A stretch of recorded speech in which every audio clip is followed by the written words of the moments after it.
Thank you. You may be seated.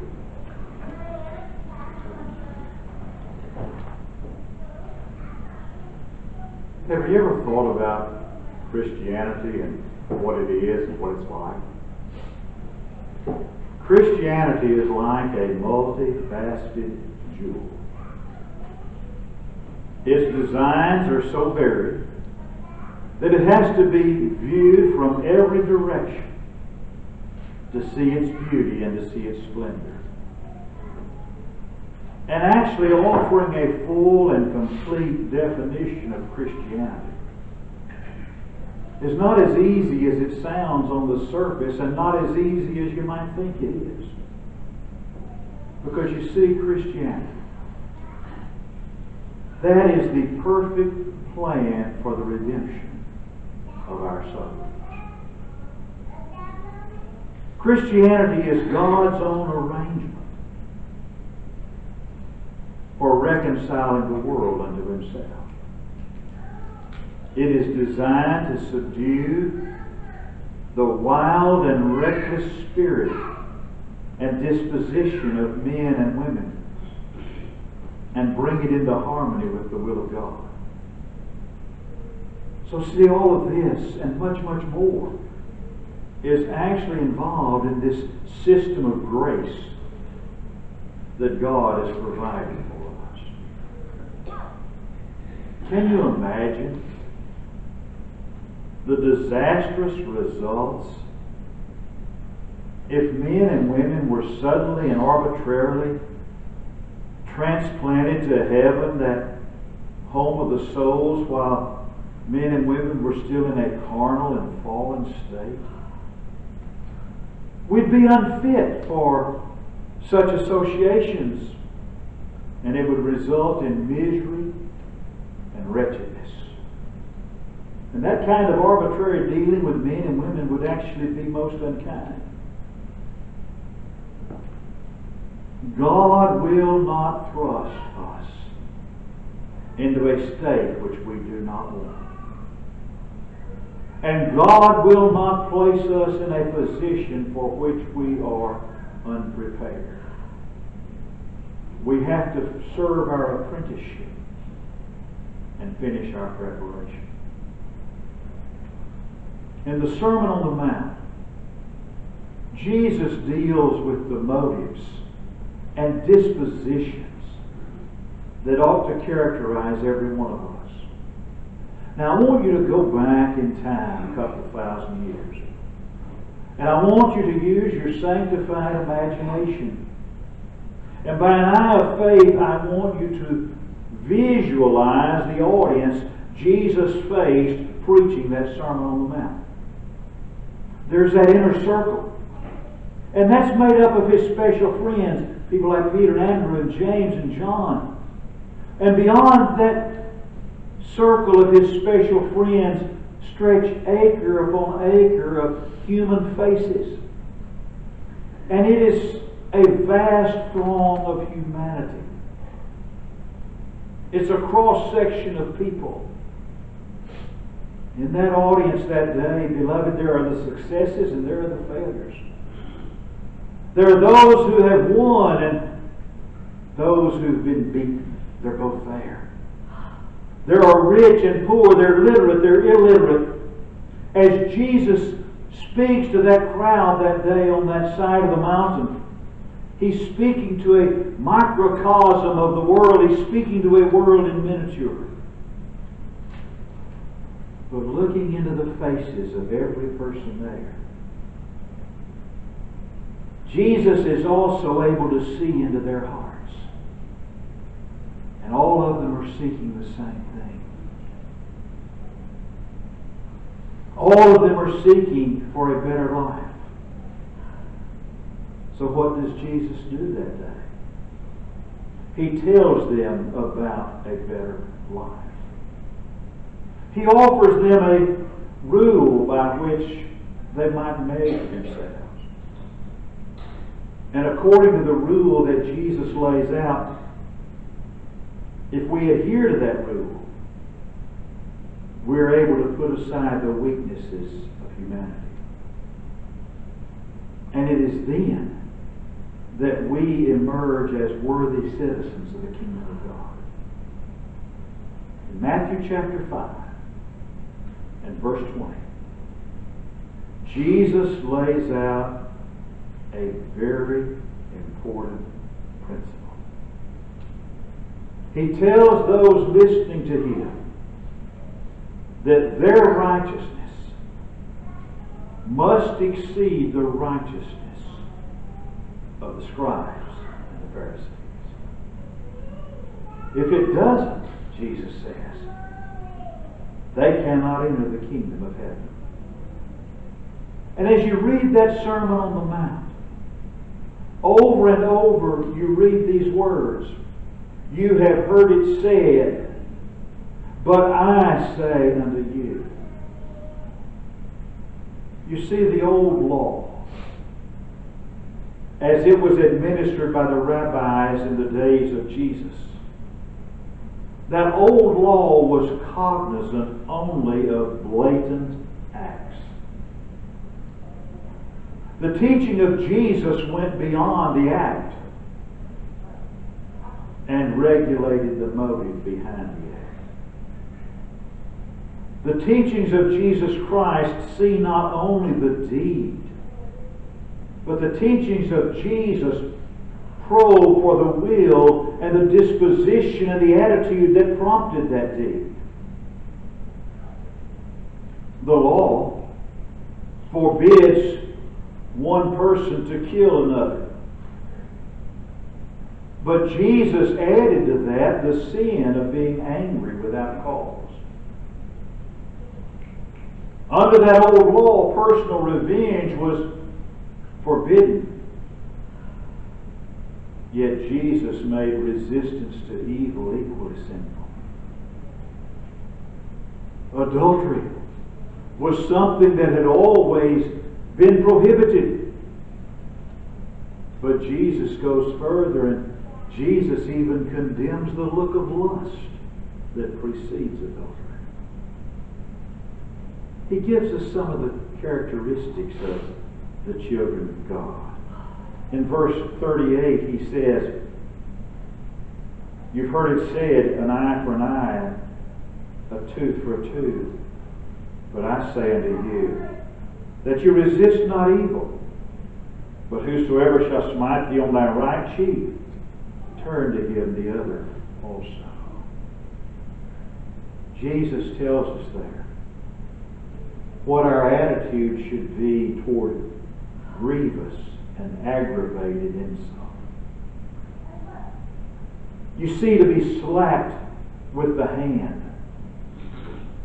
that's more insulting than being stricken with a fist. And so here what Jesus is doing is contemplating adding insult to injury. And he says we're simply to turn the other cheek. That we're to suffer indignity without retaliation. Now, over the years, we've heard a lot of jesting and joking and laughter about this commandment. One of my favorite stories is about a man that was always getting into a fight. He was always ready at the drop of the hat to just fight somebody and beat him to a bloody pulp. And he learned about the teachings of Jesus. And some folks began to ridicule him about his Christianity. And there were a group of tough guys that gathered around him one day. They were mocking him, ridiculing him for his Christianity. And one of them said, well, you know, I read where it says that if somebody hits you on the cheek, that Christians are supposed to just turn the other one. He said, that's correct. So the guy hauls off and just slaps him right upside the head. He said, now what are you going to do about that? He said, my Bible says that I turned the other cheek. And he turned his head and the guy slapped him again. He said, what are you going to do about that? He said, well, friend, I'm a new Christian. And my Bible doesn't give me any instructions after that, after you hit me on the other cheek. Now I'm fixing to mop the floor up with you. Well, that's really not the attitude Jesus had in mind. But Jesus had in mind the concept that we suffer indignity without retaliation. That passage forbids retaliation. That passage forbids the attitude that we so often have. How many of us have at one time or another had someone harm us, either physically or say something about us or do something, and under our breath, I tell you one thing, I'm going to get even with you if it's the last thing I do. I'll fess up, I've thought that before. And I can tell that some of you have thought that same thing. And that's what Jesus forbids us to do. And He says our righteousness has to exceed the righteousness of the scribes and Pharisees. That old law forbid the retaliation. Jesus' law forbids the attitude of mind to contemplate that retaliation. In verse 40, He said, if any man will sue thee at the law and take away thy coat, let him have thy cloak also. The cloak was the outer garment that was used by the very poorest classes during that day and time to protect the body against the chilling blasts of winter. It was even used at night for sleeping. And the illustration there is designed that we must be willing to part with more than is even asked of us. But then in verse 41, Jesus says, and whosoever shall compel thee to go a mile, go with him too. You see, that's what this is all about. When Jesus says our religion has to exceed that of the scribes and Pharisees, He's telling us about the religion of the second mile. The Roman government had adopted a practice that originated with the Persians. And this was a practice of forcing private citizens into governmental service against their will. A government individual, a government representative would need transportation to the next community. And a citizen would be forced, compelled to provide the transportation. And that involved interference with their personal affairs. And guess what? That was especially distasteful to the average Jew. It was compulsory. And nobody likes to do something that they're being forced to do. But Jesus says if anybody forces you to go a mile with him, go more, Jesus said. Go 2 miles. That is, be willing to do twice as much as is demanded. The religion of the second mile. Now, historically, there were some things that a person had to do to live in a state of society. In this woke world we're living in today, some of these things that a person had to do to live in a state of society are becoming very questionable. But always before, if a person lived in a state of society, they had to work or starve. They had to care for their family or suffer punishment. They had to live civilly or be removed from society.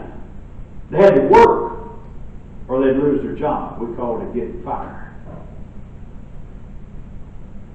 No individual is deserving of commendation who is satisfied to do the bare minimum. You know, I've told you about my stellar career as a student. How that I would go to class in college on the first day of semester and I would get the syllabus and find out exactly what the bare minimum was that I had to do to pass the course, and I'd make sure that I did the bare minimum and passed the course and got my 3 semester hours of credit. Guess what? I never did get any certificates of commendation. And you know, people always talk about graduating from college, they graduate cum laude. That's some Latin word that means with praise. Or they graduate magna cum laude, and that's with much praise. I graduated, thank the Lord. But anyway, I didn't get any commendations because I just did the bare minimum. No one gets commendation who's satisfied to do the bare minimum. What would you think of a man who measured what he would spend on his family and calculated it down to the last penny of what was necessary to sustain their physical existence? Yet that's exactly what a lot of folks do to determine their amount of activity for the Lord. There's so many folks content to do just what they absolutely must do to be saved, and nothing more. Jesus taught that when we do what we ought to do, we're still unprofitable servants. When we have done the bare minimum requirement and nothing more, we're still unprofitable servants. Here's what Jesus said in Luke 17 and verse 10. When you've done all the things that are commanded you, say, we're unprofitable servants. We've done that which was our duty to do. Here's Philip's translation. When you've done everything you're told to do, you can say, we're not much good as servants because we have only done what we ought to do. Folks, that principle has a lot of very practical applications. It can apply to our frequency of attendance. It can apply to our offering. It can apply to the service we're willing to do. You see, in our service to the Lord, that first mile, that bare minimum, that's the mile of compulsion. The religion of grace does not ask, what must I do? The religion of grace asks, what is there for me to do? And that's what Jesus is pleading for in our text. He's pleading for the second mile. And that text actually divides people into two classes. Those who serve from compulsion, and those who rise to the high plane of glad and voluntary surrender. The first says, I ought. The second says, I shall.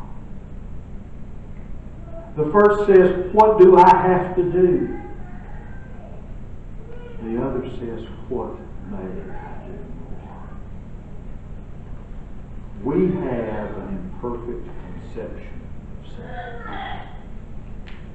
We're aware that as 1 John 3 and 4 teaches, sin is transgression of the law. But that just about exalts our concept of sin.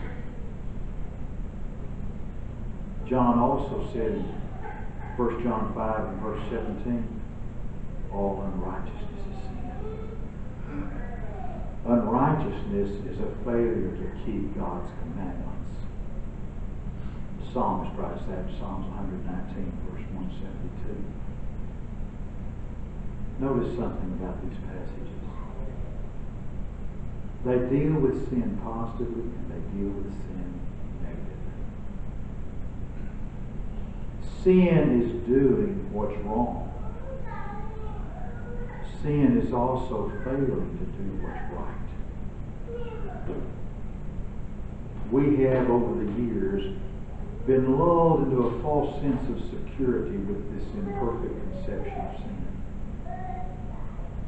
We've been led to think by a lot of preachers and teachers and theologians that we're good good simply because we're not bad. That's the view that harmlessness equals holiness. And we've accepted this fallacious view that goodness is a negative quality that exists in the absence of badness. Remember the Pharisee in Luke 18? He thanked God he was not like other men. Oh God, I thank Thee I'm not like other men are, extortioners, unjust, adulterers.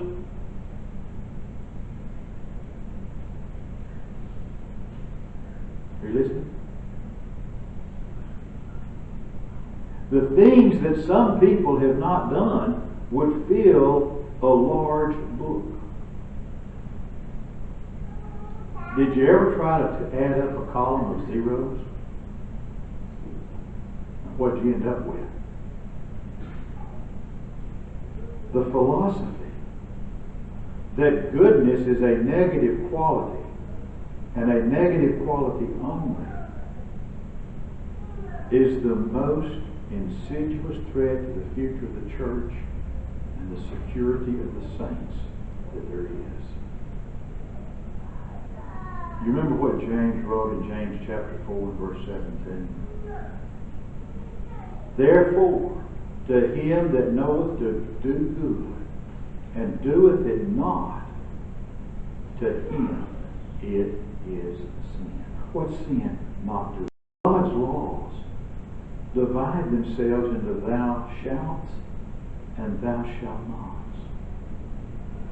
A person who steals violates God's commandments. But a person that fails to do good also violates God's commandments. Look at those judgment parables. Every judgment parable reveals that the punishment was for somebody that failed to do what was right, rather than for somebody that did something that was wicked. You remember the one-talent man of Matthew 25? All Jesus said was the one-talent man was wicked. And it's obvious that Jesus actually uses that in a sense that's foreign to our conception. In our view, a wicked person is, well, what do we think of someone who's wicked? Well, that's somebody that always does bad things. And measured by a lot of folks in the world today, a lot of folks in the church today, that one-talent man was an admirable character.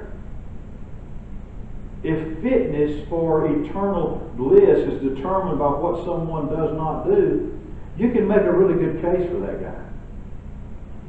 He wasn't wasteful. He wasn't a reckless plunger. He didn't embezzle the money that was committed to him. He was not dishonest. There's no evidence that he was a drunkard. And as far as we know, he was not an immoral person. And as a matter of fact, you could just definitely extend the list. And in fact, if you judge a good Christian by what they won't do, I've got a cat over there that'd be a really good Christian, because there's not anything bad that cat does except claw on the furniture. But what did Jesus say about that one-talent man? He said he was wicked. And he was wicked not because he did anything wrong, but because he did not do what was right. And I have an idea that when the Lord told him that, I have an idea that man was insulted with the Lord's appraisal of his case. Because I have an idea he likely considered himself a brilliant example of a harmless man. Because if you read the story in Matthew 25, there's an air of self-satisfaction about him when he approached the master. He said, "Here, take that is thine. I knew you were a hard man, so I hid it." Or you go to Luke 16, and there's the case of the rich man there, and it depicts in awful detail the dreaded sinfulness of a useless life. That rich man in Luke 16, so far as we know, he did not wrong God, nor did he wrong man. There's no evidence he was a thief, a murderer, or a liar. There was no evidence that he took money from any man or woman. There was no evidence that he wronged anybody. He didn't have to steal for his bread. And not only did he not engage in wrongdoing himself, there's no indication he made others do that either. He didn't forbid the servants to shake out the dainties that fell from his table. And he saw that wretched beggar named Lazarus at his gate, and he didn't kick him aside. He didn't call the local constabulary to come and haul him off to jail. He didn't sick the dogs on him. Well, what did that rich man do? Nothing. He did absolutely nothing. He had a beggar named Lazarus laid at his gate full of sores. He had the opportunity to do good, and he failed. And he died, and we're told he died was in torment. And he begged for water to cool his burning tongue. I think I can speak for every one of us sitting here this morning. We all want to live for Jesus. And someday, perhaps very soon for some, the vapor of this life will disappear. When that time comes, the material things of this life will be insignificant. And what's going to be important is whether or not we live for the Lord.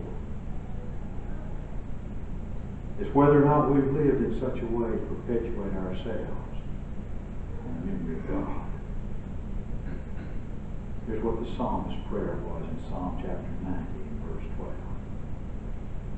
Lord, teach us to number our days that we may apply our hearts unto wisdom. Are you traveling the second mile with the Lord this morning? Are there changes you need to make? Can we help you make those changes? Does something need to be different for Jesus to be the Lord and the Master of all of your life? Can we help you do that? Give us the opportunity as together we stand.